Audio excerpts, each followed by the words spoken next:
renewed fears over Sowore's safety as strange man hits journalist in neck with unknown substance in the courtroom. As there are a lot of fears on the safety of Sowore, and if the DSS might come up to say probably he is sick and they are actually the one that brought about his death. We don't pray for that, but we have to be very careful.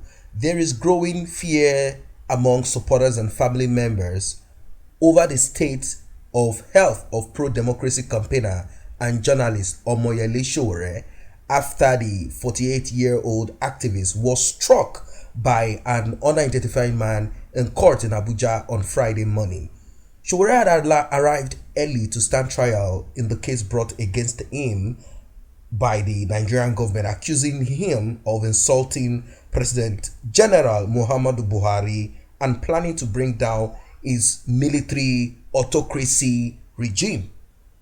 Midway through, the Federal High Court heavily armed operatives of the Department of State Services, which I call Daura State Services, abruptly disrupted the proceedings, chased and forced the presiding judge, Justice Ijeoma Ojukwu, out of the court. She actually ran out of the court for our own safety.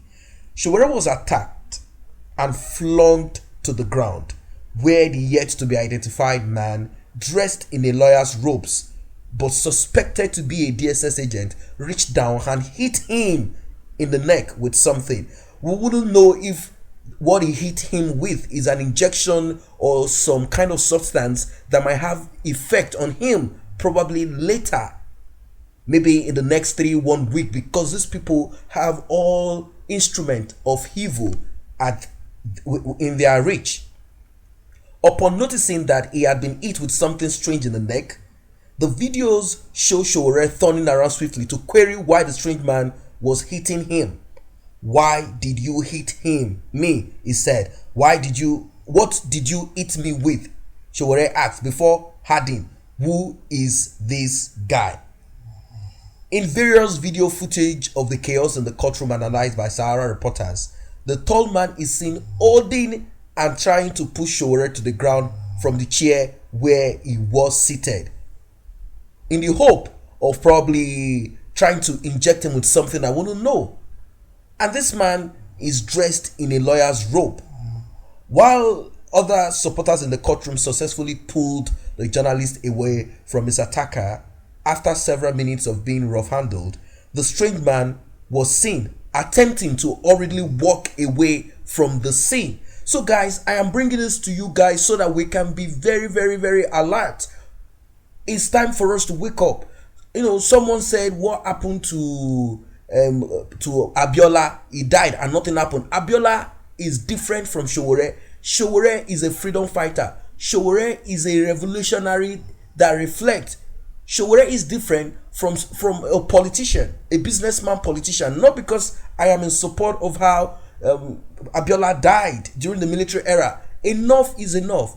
He was held back by Sowore supporters and other lawyers in court who questioned him on his true identity and mission. And that is that man, the strange man there. The strange man, acting suspiciously, made several attempts to wriggle his way through the angry witnesses, but was held back and asked to explain why he had hit Sowore with an unknown substance on the neck in an apparent attempt to harm him.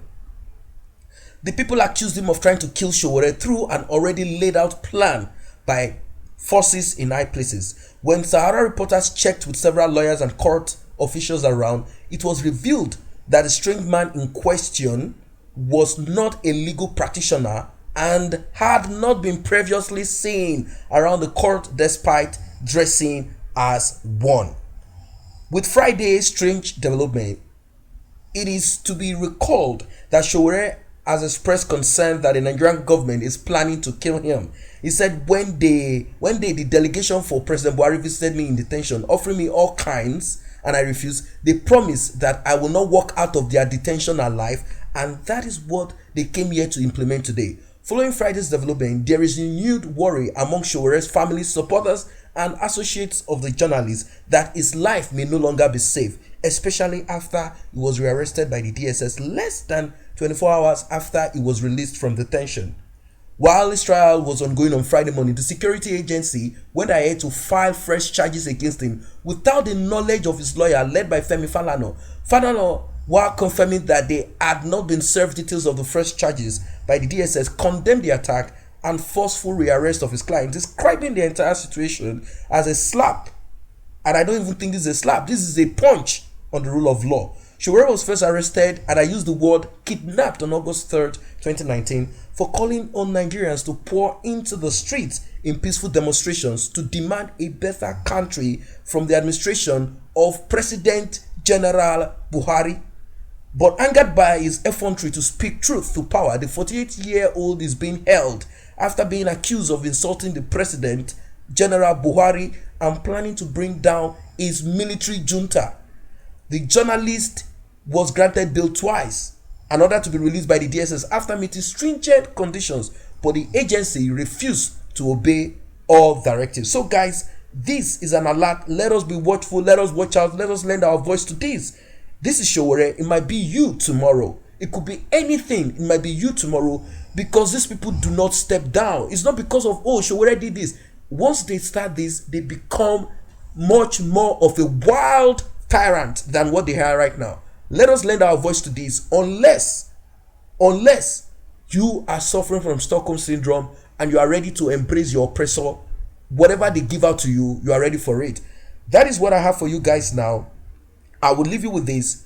Let us be a revolutionary that reflects. Thanks for stopping by. If you're not a member of this channel, simply tap on the subscription button and the red notification icon bell. This will automatically make you a member of this channel, and the red notification icon bell will notify you whenever videos are uploaded. Thanks for stopping by.